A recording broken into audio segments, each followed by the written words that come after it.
तीसरा टेस्ट मुकाबला जीतने के लिए भारत के सामने 135 रनों की चुनौती है, लेकिन यहां से सिर्फ 3 ही ऐसे रास्ते हैं जहां से टीम इंडिया आसानी से इस मुकाबले को जीत सकती है। वरना 3 गलतियों ने तो इस मुकाबले को फंसा दिया है। 3 गलतियों की पहले बात कर लेते हैं, रास्तों की उसके बाद बात करते हैं, क्योंकि इस मुकाबले में करुण नायर का जो प्रदर्शन रहा वो सबसे ज्यादा निराश करने वाला रहा। पहली पारी में 44 रन बनाते हैं और अच्छे लय में दिखे, लेकिन उसके बाद दूसरी पारी में जब आउट हुए और ख़राब शॉट खेलकर आउट हुए, और जिसके बाद बहुत कम चांसेस है कि इनको आने वाले मुकाबलों में मौका दिया जाए।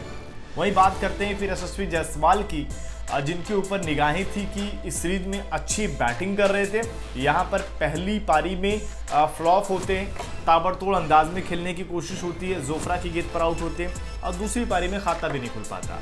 और यहाँ पर सबसे खास बात कि शॉर्ट पिच गेंदों पर आउट हो रहे हैं, तेज गेंदों को नहीं खेल पा रहे, जो टीम के लिए मुश्किल है।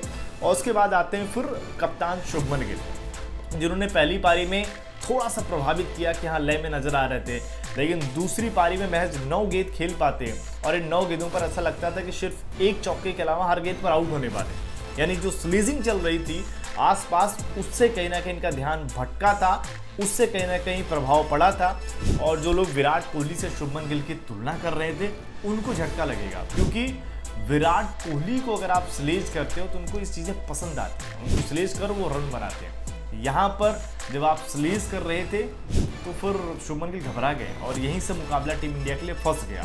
अब जो रास्ते की बात है वो ये है कि केएल राहुल और ऋषभ पंत के बीच में एक अच्छी पार्टनरशिप, अगर आपको 135 रन बनाने तो यहाँ पर कम से कम 70 प्लस की पार्टनरशिप चाहिए। उसके बावजूद भी कह रहा हूँ कि दबाव ऐसा रहेगा, विकेट ऐसी है कि टीम के लिए मुश्किलें बढ़ सकती हैं, लेकिन एक अच्छी पार्टनरशिप इस मुसीबत को निकाल सकती है, टीम इंडिया को जीत दिला सकती है। यानी कि केएल राहुल की बैटिंग बहुत इंपॉर्टेंट होने वाली है। जैसा कि इंग्लैंड के कोच ने कहा कि ये खिलाड़ी क्लासिक टेस्ट खेलता है, इसको आउट करेंगे तो अपने आप मैच खत्म हो जाएगा। उनका प्लान है कि भाई ये घंटे में ऑल आउट कर देंगे, लेकिन इंडिया का प्लान है कि लंच के बाद इस मुकाबले को खत्म कर देना है, जीत लेना है, इतिहास रच देना है, लॉर्ड्स की बालकनी में तिरंगा लहरा देना है। अब देखना है कि क्या होने वाला है।